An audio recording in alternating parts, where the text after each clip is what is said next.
y la dijo Jesús en Marcos capítulo 14. Leemos rápidamente. Marcos capítulo 14.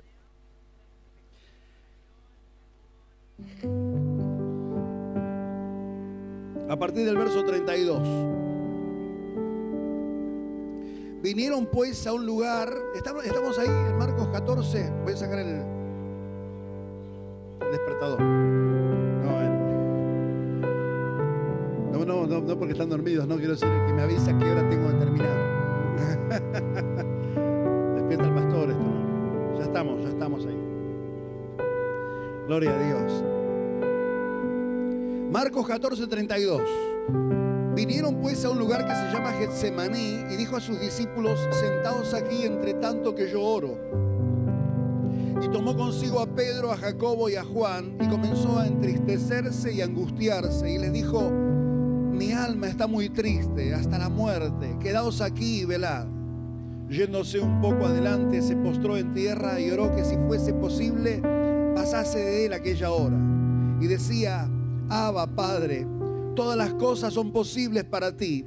Aparta de mí esta copa, mas no lo que yo quiero, sino lo que tú. Hasta ahí.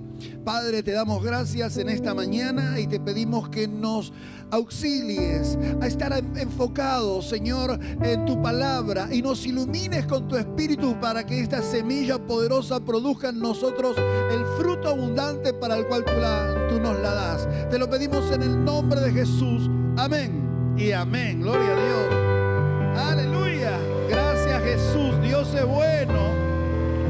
Gloria al Rey. Es una palabra que aparece aquí por primera vez en la Biblia. Desde el Antiguo Testamento pasó todo el Antiguo Testamento y comienza toda la historia de Jesús en el Evangelio. Pero escuchan esta palabra en ese momento de angustia profunda de Jesús. Él decía: mi alma está muy triste y angustiada hasta la muerte. Lo que hizo Jesús por nosotros no fue fácil. No fue sencillo. Era Dios. No, Él vino como hombre y tuvo que aceptar por fe ser quien era. Él tuvo que tomar su identidad por fe. Él creyó. Jesús fue formado desde bebé y fue entendiendo que su propósito en la vida, que era el Hijo de Dios. Él entendió todo lo que el Antiguo Testamento hablaba acerca de él, pero todo él lo fue aceptando por fe. Y nosotros también tenemos ese mismo espíritu de fe porque el Señor mismo nos lo dio. Ahora, cuando le tocó hacer ese sacrificio para el cual Él vino, Pilato le dijo: yo puedo librarte de esto. Y Jesucristo le dijo: no tenés ninguna autoridad, yo vine para esto. Yo vine a entregar mi vida. Ahora, él antes de estar con Pilato estuvo orando. Dios, si hay otra manera, si hay otra forma, Señor, que yo no tenga que pasar este trago amargo, que yo no tenga que beber esta copa. Si hubiera otra forma, que yo no tenga que beber esta copa, pero no se haga mi voluntad sino la tuya. Pretender que hay otra manera de salvación fuera del sacrificio de Cristo es tener a Dios por tonto.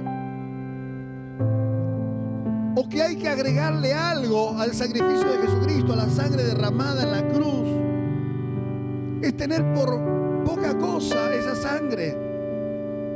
Es desestimar el sacrificio de Dios, el sacrificio de Dios el Padre al entregar a Jesucristo por nosotros, porque nos amó de tal manera que quería derribar la división que había entre nosotros y Él. Quería adoptarnos como sus hijos. Eso es bueno. O sea, todo lo que hizo Jesús en la cruz tiene el propósito de acercar al Padre a nosotros, de acercar a Dios a nosotros, de hacernos sus hijos. No éramos sus hijos hasta que Él no nos adquirió para poder adoptarnos como sus hijos. Él nos adquirió con la sangre de su Hijo Jesús. Somos comprados por precio. Es decir, pero comprados quiero decir redimidos, porque estábamos en poder de las tinieblas. El sacrificio de Cristo nos redime, nos compra, en el sentido de que nos rescata como un hombre de la antigüedad rescataba a un esclavo comprándolo, y lo dejaba libre, pero para dejarlo libre tenía que pagar un alto precio por ese esclavo.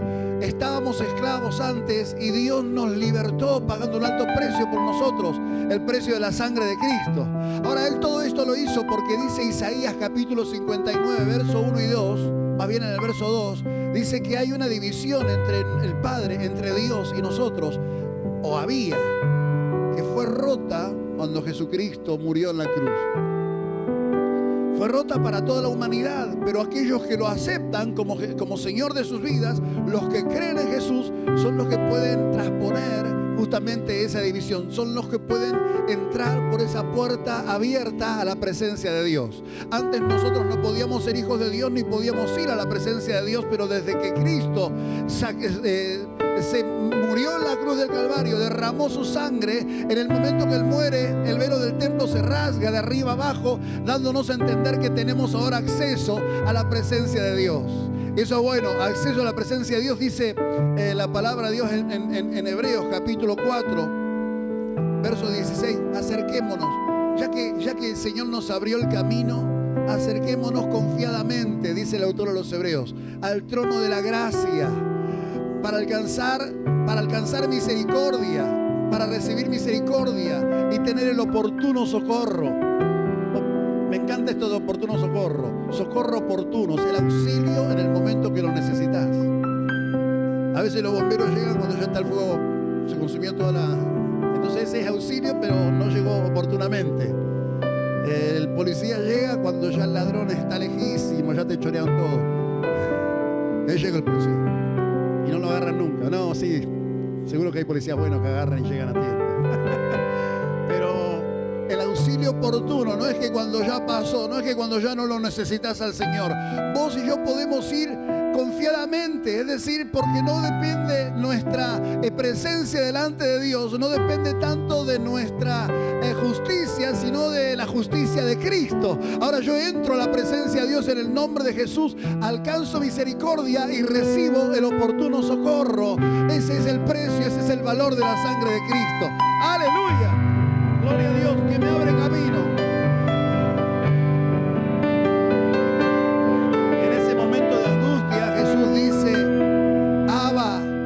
Esa es la palabra que no está en todo el resto de la Biblia. Abba, Abba, Padre. Abba significa papito, papá. Ese término se usa solamente en una relación de intimidad. Los comentarios rabínicos sobre la Mishnah, que son los escritos judíos, revelan que estaba prohibido a un empleado usar esa palabra con el dueño, aunque a veces ellos eran criados, pero no le podían decir Abba, solamente a los hijos les estaba permitido decirle Abba a su padre, que significa papito. Hace unos años también leí cómo fue secuestrado Adolf Eichmann, que fue un criminal nazi que hizo desastres en contra del pueblo de Dios, en contra de los judíos. Fue un criminal que se refugió en la Argentina y el Mossad lo preparó una inteligencia y lo secuestró. Él vivía en San Fernando y lo secuestraron, se lo subieron a un auto y lo escondieron en una quinta de acá de la zona norte, que no decía el libro que leí dónde era. Yo dije seguro que era en Escobar. No leí dónde. Lo escondieron en una quinta a Adolf Eichmann y el líder de ese grupo del Mossad hablaba con él, le preguntaba, porque cuando ellos trasladaban a los judíos en los trenes, al momento que iban las madres con sus hijos, los arrancaban a los hijos de brazos de su madre y hacían crueldades muy grandes. Y él le decía, dice que los nenes en ese momento ellos gritaban Abba, Umi, que significa papito, mamita, queriendo que sus padres lo retengan, no los entreguen, no los dejen. Pero que era una palabra, Abba, que tan íntima que salía de los labios en el momento de la angustia más profunda. Y ahí estaba Jesús sufriendo su angustia más profunda en su vida, tomando sobre sí tus pecados y los míos. Siendo inocente toda su vida, fue entregado en manos de pecadores y ellos lo crucificaron. Y Él vino para eso. Por eso hoy celebramos nosotros la cena del Señor. Y eso hace que nosotros podamos ser hijos de Dios y no criaturas de Dios. Y eso que hace que nosotros podamos decirle a Dios papá. No, oh Padre, allá lejano. Sí, Padre también, pero papá, papito. Podés ir en la angustia a Dios y Él te va a dar socorro. Aquellos padres judíos no podían socorrer a sus hijos entonces, pero Dios sí puede darte el socorro oportuno. En el momento oportuno, en el momento que le decís, Abba, o papito, papá, sácame de esto. En el nombre de Jesús, tengo el nombre de Jesús para ir a la presencia de Dios. Ese nombre hace que yo pueda entrar a la presencia de Dios. Y cuando Dios me ve, cuando Dios te ve como un hijo, como una hija. Oh, es tremendo esto. Dice la palabra de Dios en Romanos capítulo 8, verso 14. ¿Cómo es que Dios te hace su hijo? El día que uno recibe a Jesús, el Espíritu Santo de Dios viene sobre tu vida y vivifica tu espíritu, y tu espíritu humano se hace uno con el Espíritu de Dios. Entonces ahora tenés una relación de padre e hijo, una relación cercana con Dios. Y dice Romanos capítulo 8, verso 14, que todos los que son guiados por el Espíritu de Dios, estos son hijos de Dios. ¿Cuántos son hijos de Dios aquí? Aleluya. Somos hijos de Dios, somos guiados por su Espíritu. El Espíritu de Dios está en nosotros. ¿Cómo es esto que el Espíritu de Dios me guía? El Espíritu de Dios te guía. Hermanos, si vos tenés el Espíritu Santo, podés acudir a Él, podés estar en intimidad con Él y vas a sentir la dirección del Espíritu de Dios. Es cierto que uno puede optar por rechazar la dirección del Espíritu Santo, que viene en el momento que te torces, te hace sonar la alarma en tu interior, y puedes ignorar esa alarma y hacer lo que se te ocurre. Decir, no, sí, yo igual no, esto me gusta. Podés rechazar esa dirección, pero lo cierto es que los que tenemos el Espíritu Santo sentimos a Dios guiándonos. Sentimos, yo lo he experimentado en mi vida en cada momento. Pero quizá en el momento más evidente es cuando viajaba y estaba lejos de la iglesia, lejos de la familia, y había pasado un mes y tanto.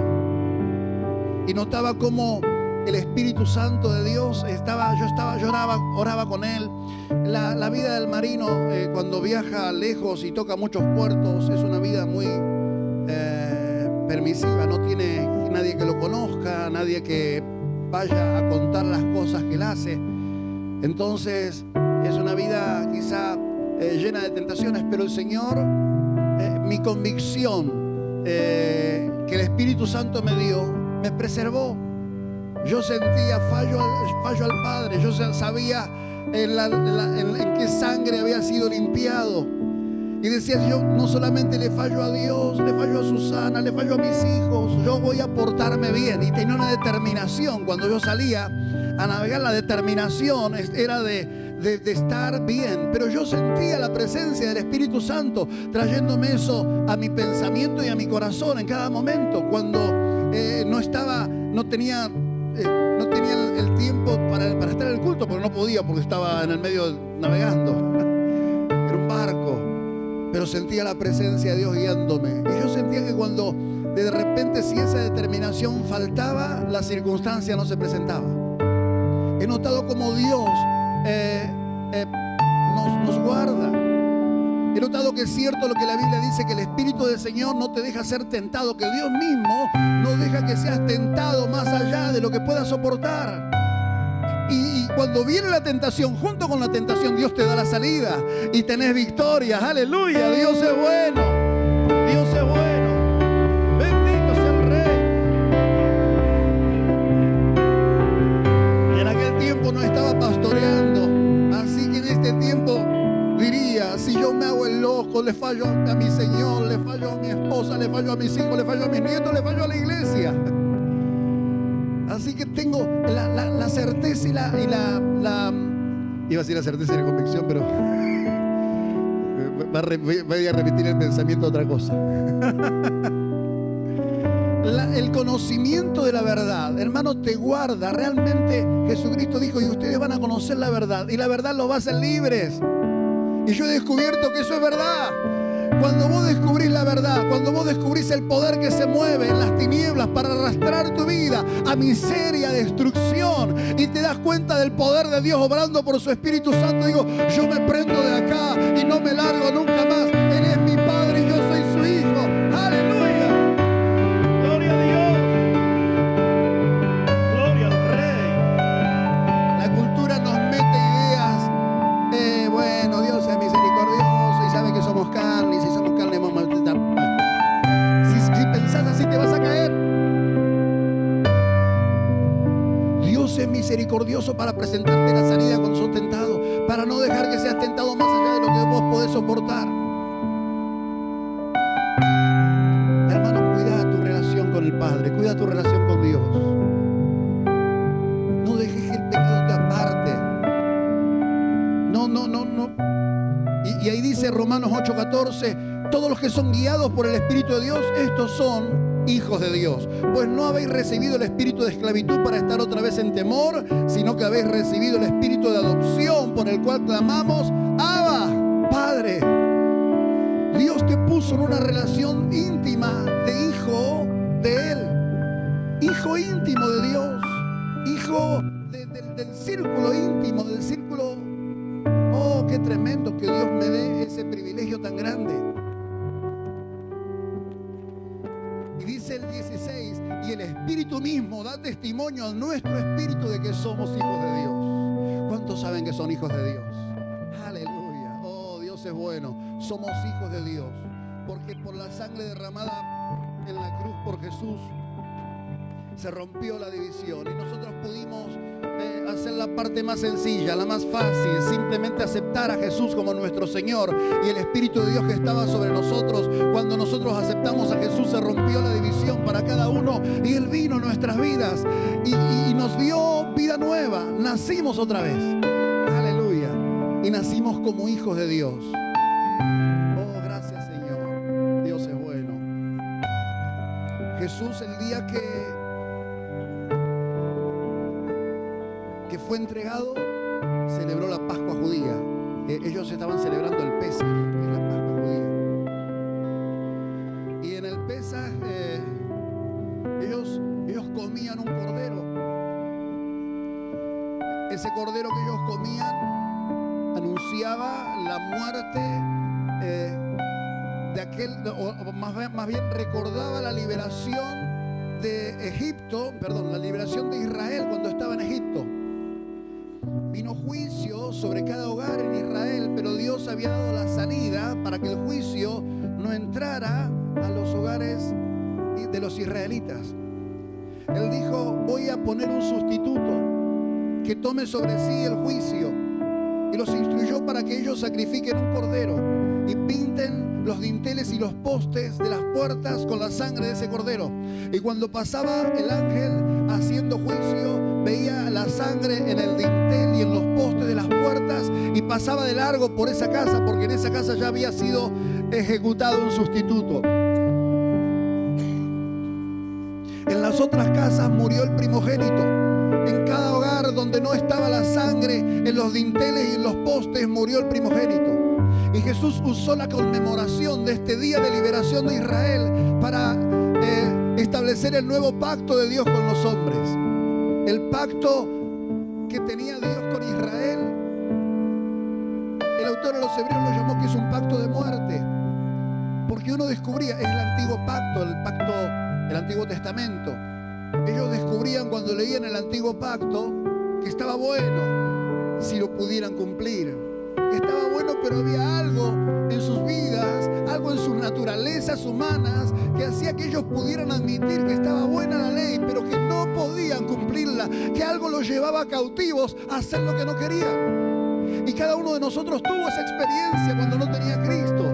No sé enseñaban religión, nos enseñaban moral, nos enseñaban las cosas, pero no podíamos hacerlo. Aunque aceptábamos que estaba bien, que había gente buena que podía vivir de esa manera, nosotros decíamos, está bueno si pudiéramos vivir de esa forma, qué tremendo sería. Ese es el antiguo pacto, el pacto de muerte. Pablo lo explica bien en Romanos capítulo 7.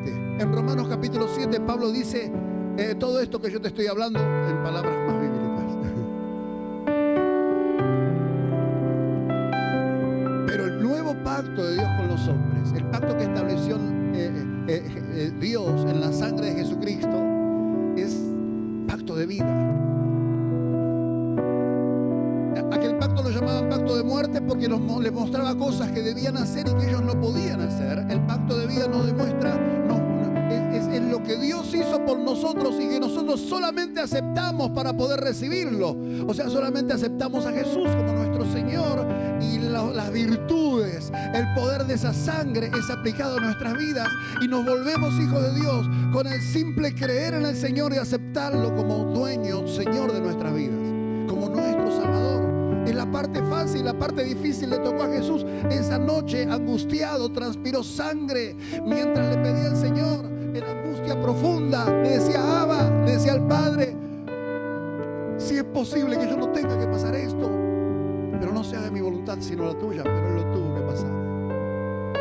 Fortaleció su voluntad en la oración en esa noche y soportó el encarcelamiento, las torturas, la cruz, para salvarte a vos y a mí. Quizá esta noche haya alguien que nunca tuvo la oportunidad de recibir a Jesús como su Señor. Esa sola oración establece un tiempo nuevo en tu vida, un tiempo de ser un hijo de Dios. Es como la entrega de bebés. La entrega de bebés sola no basta, pero es necesaria. Cuando nace un bebé, yo lo consagro al Señor. Nuestra entrega a Jesucristo no basta, pero es necesaria. Es decir, uno sigue buscando del Señor para que el Espíritu Santo lo llene y pueda vivir en victoria, pero es necesario que un día aceptemos a Jesús como nuestro Señor, nuestro Salvador. Así que vamos a ponernos todos de pie por un momento.